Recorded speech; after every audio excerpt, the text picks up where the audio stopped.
Olá, meu nome é Roseli, eu sou terapeuta, trabalho com medicinas complementares e sou uma sacerdotisa de Umbanda, hoje vulgarmente chamado como mãe de santo ou babá, né? Digo vulgarmente porque é o termo mais conhecido dentro do nosso universo umbandista, sem conotações pejorativas, mas que hoje nós precisamos implementar alguns conceitos dentro da Umbanda que já não se usam mais com tanta frequência. Então hoje eu estou aqui junto com vocês para que nós possamos falar a respeito dos fundamentos da Umbanda, da onde ela surgiu, da onde ela fundamentou a sua ritualística, e sim, nós temos muita riqueza de informações dentro do nosso universo umbandista, mesmo que não envolva a parte das incorporações. Então hoje eu estou aqui para falar sobre este tema com vocês, muito feliz por estar aqui e a partir deste momento nós juntos estamos no círculo.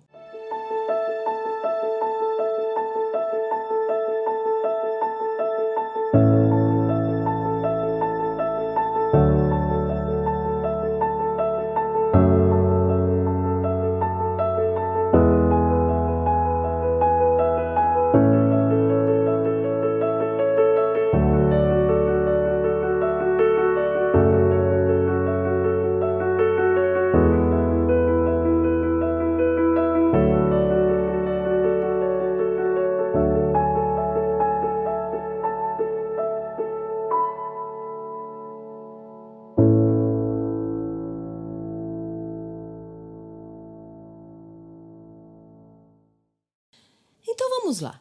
Nós vamos iniciar agora falando um pouco sobre a história da Umbanda, os fundamentos que fizeram com que hoje nós tenhamos recursos para o nosso trabalho mediúnico, lembrando que a Umbanda é apenas um dos segmentos da universalidade do cosmo para que nós possamos acessar as nossas experiências extrafísicas. A Umbanda, como todas as outras religiões, ela tem os seus conceitos, os seus fundamentos, os seus dogmas, mas que se unidos com as outras religiões, nós podemos perceber que existe uma similaridade muito grande entre uma religião e outra. Então, hoje aqui, nós não estamos apenas para defender a Umbanda como meio de comunicação com a espiritualidade, como único meio, mas mais um meio para que vocês possam entender a nossa religião e poder aproveitar tudo aquilo que for necessário para você neste momento de jornada mediúnica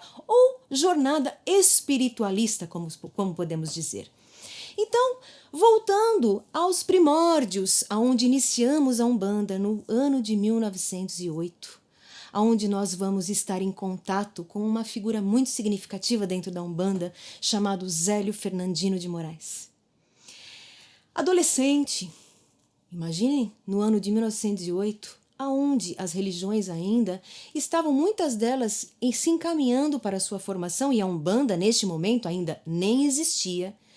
Este adolescente começou a passar por algumas situações, algumas percepções que trouxeram alguns desconfortos para a família de Zélio de Moraes. Por dias, ele acordava em alguns momentos com uma figura encarquilhada, como se ele tivesse muito velhinho, falando algumas palavras que não eram do vocabulário usual da época.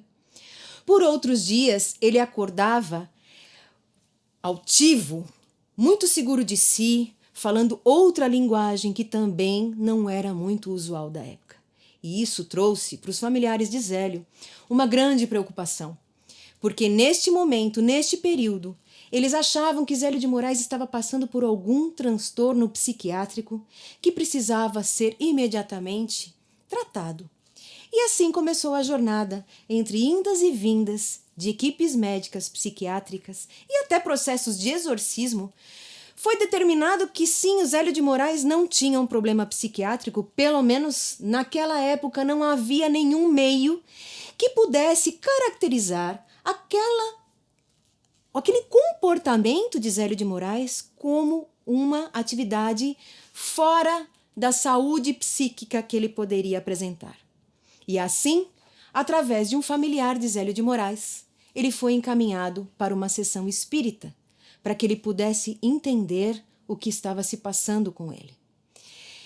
Dentro deste contexto, a história é riquíssima, é muito extensa, mas eu vou procurar passar para vocês aqui o mais primordial dentro deste conceito para que se formasse a nossa querida e sagrada Umbanda. Dentro deste contexto, Zélio de Moraes então foi encaminhado para um centro espírita, aonde dentro deste centro espírita houve uma manifestação mediúnica de Zélio de Moraes, anunciando a chegada da nossa sagrada Umbanda. Volto a dizer a vocês, dentro deste contexto existem muitos detalhes que trouxeram essa história adiante e que nós temos hoje como fundamento da Umbanda presente em nossos rituais umbandistas. Porém, se fôssemos aqui ficar falando de tantos detalhes, passaríamos horas e horas falando, e o meu intuito neste momento é que você entenda o princípio e o fundamento da religião que hoje eu tenho como escolha. Dentro dessa ritualística, centro kardecista, Zélio de Moraes se apresenta nesse centro e é convidado a fazer parte da mesa mediúnica. E neste momento, aonde houve a primeira manifestação de uma entidade que não tinha muita afinidade com os rituais kardecistas da época e que alarmou a todos os presentes. E ali ele disse que no dia seguinte, na casa de Zélio de Moraes, as portas estariam abertas para que toda e qualquer pessoa que quisesse conhecer os fundamentos da religião que estava sendo anunciada, teria as portas abertas para que ele pudesse adentrar e sim ter o contato e a manifestação mediúnica da entidade que prometia no dia seguinte anunciar uma nova religião. E assim foi feito. No dia seguinte, em horário marcado, muitas pessoas se apresentaram na casa de Zélio de Moraes e, neste momento, houve a apresentação do Caboclo das Sete Encruzilhadas. Um caboclo muito altivo, que por muito tinha similaridade com aqueles comportamentos que Zélio de Moraes apresentava na sua adolescência. E o Caboclo das Sete Encruzilhadas, então, fez a menção do surgimento no Brasil, porque em outras partes do mundo já existiam manifestações mediúnicas atreladas à Umbanda, mas no Brasil, nesta data, o Caboclo das Sete Encruzilhadas trouxe, então, que naquele momento no Brasil estaria sendo fundada a nossa sagrada Umbanda, e que tinha como princípio um fundamento básico, que com os mais evoluídos nós aprenderíamos, e que com os menos evoluídos nós ensinaríamos, mas nenhum e nem ao outro nós deixaríamos de dar a oportunidade de manifestação. E assim, outras questões envolvendo a ritualística umbandista começaram a ser apresentadas dentro deste contexto, como o uso de roupa branca, para que nós pudéssemos, como médiuns, demonstrar não a nossa limpeza externa, mas sim o branco sinalizava a nossa pureza interna, para que possamos ser um veículo de manifestações mediúnicas. Sempre haveria uma flor ou um elemento vegetal para que se pudesse trazer a força da natureza aos trabalhos. E que sempre seriam dadas as oportunidades para todas e quaisquer pessoas que quisessem adentrar esse universo umbandista para que pudessem iniciar as suas manifestações. Naquela época, para vocês terem uma ideia, não se falava nem em rituais umbandistas com atabaque. O trabalho teria que ser ritmado por palmas. O atabaque ele foi introduzido mais para frente através da cultura negra que foi se afinizando à Umbanda porque não tinha muita oportunidade em decorrência dos preconceitos que existiam, não tinha muita oportunidade de participar de sessões mediúnicas. E assim, dentro da Umbanda, eles encontraram um seio materno onde eles podiam expressar a sua religiosidade. E aí, sim, foi incrementado o atabaque, as percussões. E aí nós entramos num termo muito interessante da Umbanda. Dizem sim que todo umbandista é um grande macumbeiro. E aí entra a nossa primeira divergência, porque macumba, ela não se trata nada mais, nada menos do que um instrumento ritualístico, é um instrumento de percussão chamado macumba, onde o macumbeiro tocava aquele instrumento dentro das giras umbandistas, porque nossas giras elas são muito intensas, elas são regadas a cânticos e que cada canto ele tem uma prece envolvida. Como nós dizemos, quando o toque é santo, todo canto é reza. E aí nós implementamos os instrumentos de percussão para que até houvesse uma facilidade maior para os médiuns incorporarem, porque quando há uma vibração desses instrumentos, o corpo etérico do médium vibra em consonância com esses instrumentos. E fica muito mais fácil para o médium, através desta vibração, realizar as suas manifestações mediúnicas. E assim foi fundada a Umbanda no Brasil.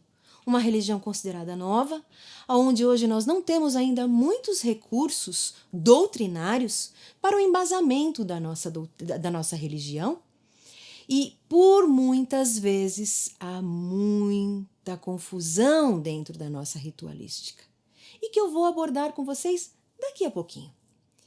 Voltando ao nosso histórico, Zélio de Moraes então foi incumbido pela espiritualidade de montar os primeiros terreiros umbandistas, que na verdade naquela época não era nem denominado terreiro, era denominado tenda. E mais estranhamente ainda, nenhuma tenda ainda trazia o nome de uma entidade de Umbanda ou um orixá. Todas as tendas, elas traziam o nome de santos católicos. E isso causava muita estranheza em alguns novos participantes dessa ritualística. O porquê da introdução de santos católicos dentro do ritual umbandista. E eu explico para vocês aqui, neste momento. Vamos voltar mais atrás ainda na nossa história, para vocês entenderem o quanto de jornada nós já temos, mas que é pouco explorada dentro do mundo umbandista. Na época dos negros, os senhores praticavam já o catolicismo. E o negro, lembrem-se, escravo, sem poder manifestar as suas vontades, quiçá a sua opção religiosa, via uma dificuldade muito grande de trazer a ritualística dos seus orixás que vinham lá da África para os tempos que eles passavam na escravidão, principalmente no Brasil. Os negros, para vocês terem ideia, eles eram impedidos de entrar nas igrejas católicas porque eles não tinham autorização da entrada porque eram considerados seres inferiores. Negro e escravo, sofredor, sem uma fé, ficava muito difícil de se sustentar nesse estilo de vida.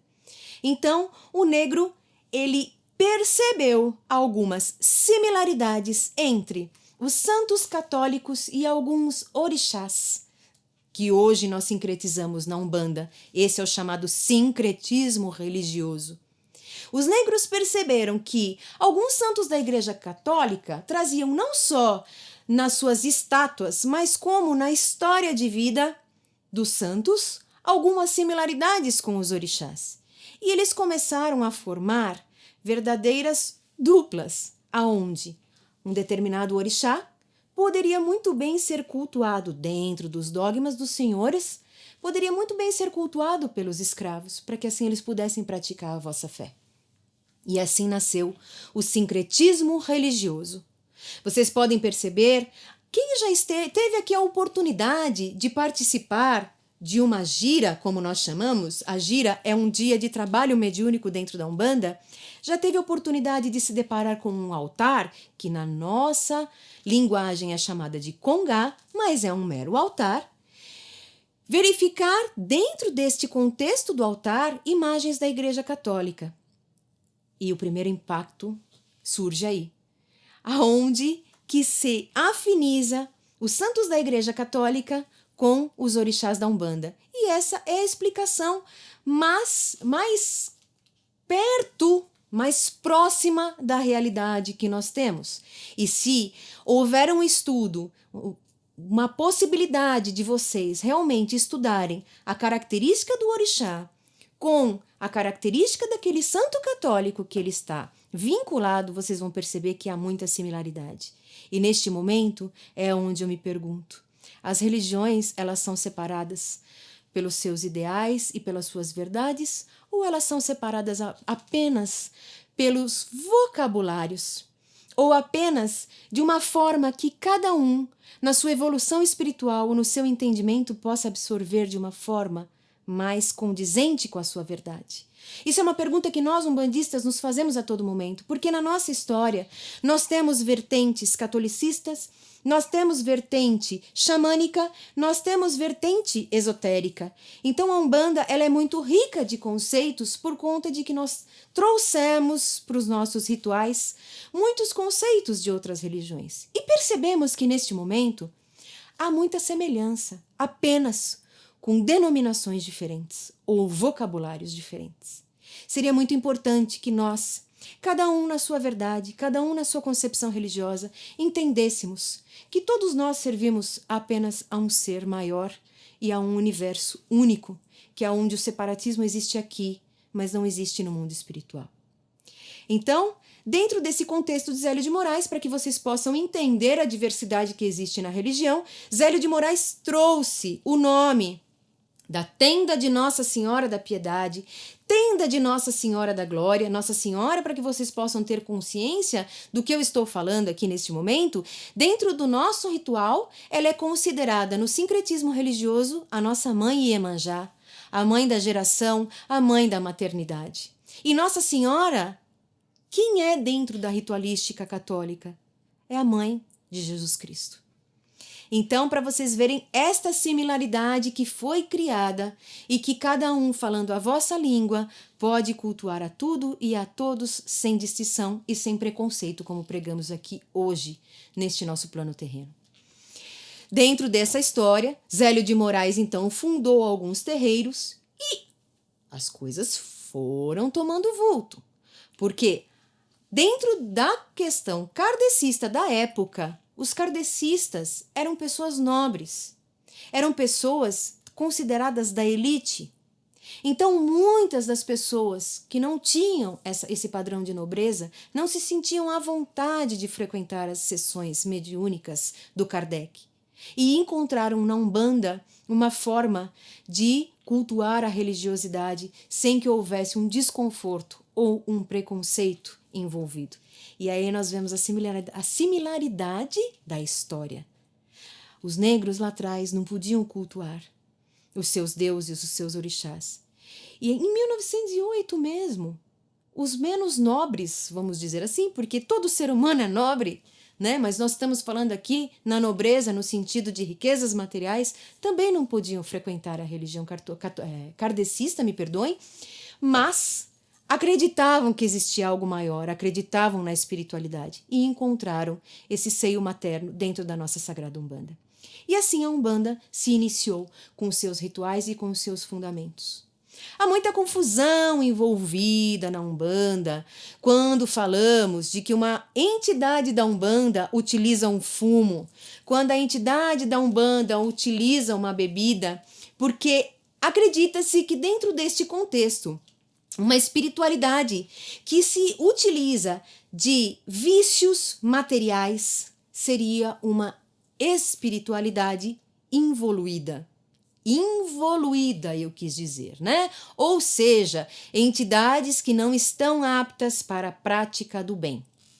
E isso não é uma verdade. Nós já tivemos muitas vezes dentro do nosso próprio terreiro históricos de padres se manifestando dentro das giras mediúnicas, de entidades que vestiam o invólucro espiritual de um caboclo e de um preto velho e que viemos a descobrir mais para frente que eram entidades que no mundo espiritual não necessariamente eram caboclos pretos velhos ou baianos ou ciganos, eram entidades destinadas para o bem e para o propósito maior, como todas as outras de outras religiões, e que naquele momento dentro da Umbanda ela transmutava a sua forma espiritual para que ela pudesse se encaixar dentro daquele princípio umbandista, sem ferir as crenças daqueles que a estavam praticando.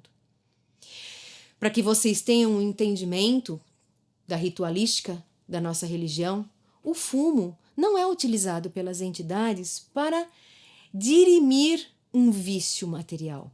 O fumo, dentro do fumo, tem a característica da erva, e o fundamento da Umbanda é a utilização do elemento vegetal, do elemento mineral. Todos os elementos, ar, água, terra, fogo e éter é utilizado dentro da Umbanda. A bebida, para os umbandistas, é utilizada para dissipar energias negativas, porque através da volatilidade da bebida são feitas verdadeiras sessões de descarrego naqueles que necessitam de ajuda. Então, tudo dentro da nossa religião, ela tem um princípio.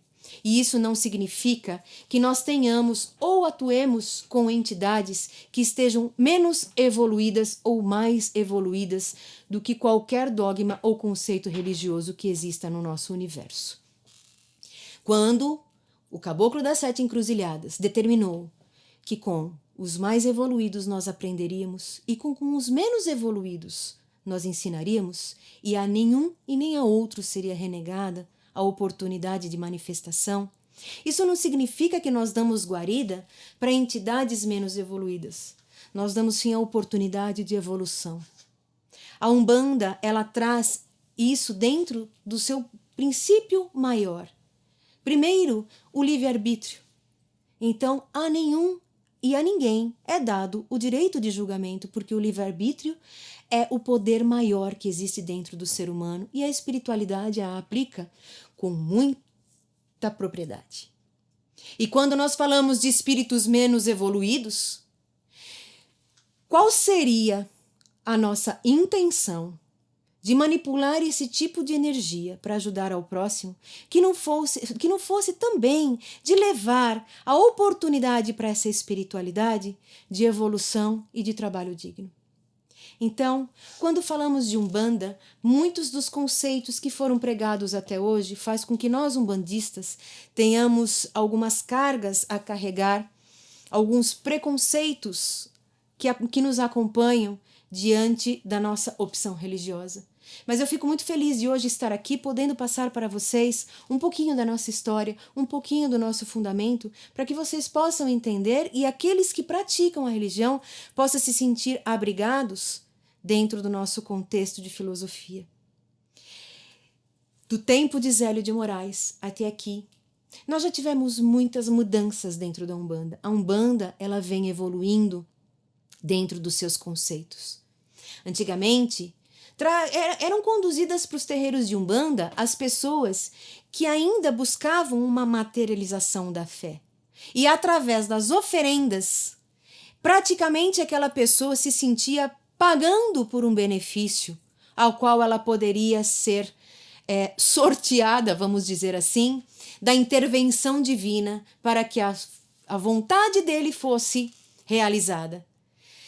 Com o tempo, nós estamos percebendo dentro da Umbanda, e isso é um movimento geral, e que me perdoem aqueles que não concordam ainda com este movimento, mas eu estou aqui para dizer a minha experiência pessoal diante da Umbanda, nós estamos percebendo que a Umbanda também caminha para uma religião de reforma íntima. Hoje a ritualística tem diminuído com muita ênfase. Hoje, dentro da Umbanda, os rituais que nós utilizamos, a bem dizer, praticamente são ervas, velas e sempre a reza e sempre a necessidade de conheça-te a ti mesmo que a verdade vos libertará.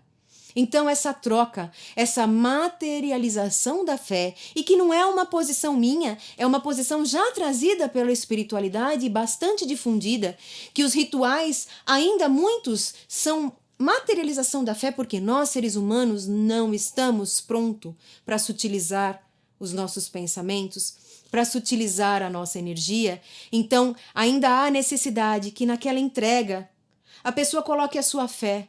Mas digo para vocês que não é essa entrega que vai fazer com que o merecimento da pessoa seja maior ou não seja conduzido de acordo com aquilo que ela deseja. Aquela oferenda é porque neste contexto material a pessoa coloca toda a sua fé.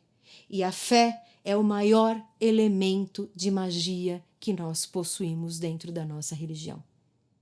Sem a fé, nós não conseguimos fazer nada. Então, nós estamos passando por um momento de uma grande virada de página dentro da Umbanda. Porque muitas pessoas ainda vão nos terreiros em busca da facilidade. E quando se deparam com a necessidade de uma reforma íntima, de olhar para si mesmo, por muitas vezes se decepcionam com a religião. Outras, que ainda encontram abrigo nos terreiros, que promovem uma ritualística através das entregas, através das oferendas, quando não cumprem, essas oferendas não cumprem o intento esperado pela pessoa, elas também se desestimulam da religião e colocam a nossa religião em descrédito, como se nós não estivéssemos atendendo aos anseios pessoais daquela pessoa. E aí é onde reside a grandeza da nossa religião hoje. Não se trata mais de atender os anseios pessoais de cada pessoa. Se trata, sim, de nós atendermos os nossos anseios para conosco mesmo, através da reforma íntima, através da sabedoria trazida pelas nossas entidades, de um caboclo com o seu conhecimento, de um preto velho com a sua evolução.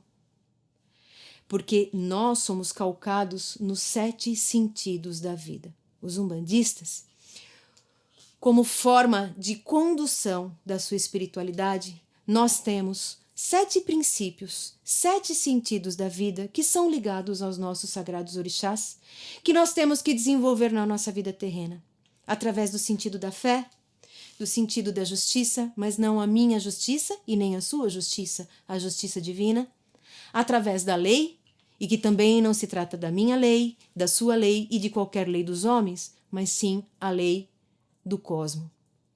Nós temos o sentido da evolução, nós temos o sentido da geração. O que se trata esse sentido da geração para que vocês possam entender, né? Que nós nos tornemos férteis, que nós possamos frutificar de dentro para fora e não de fora para dentro. Então, o princípio da geração, ele traz esse conceito de frutificar aquilo que de melhor que nós temos dentro de nós.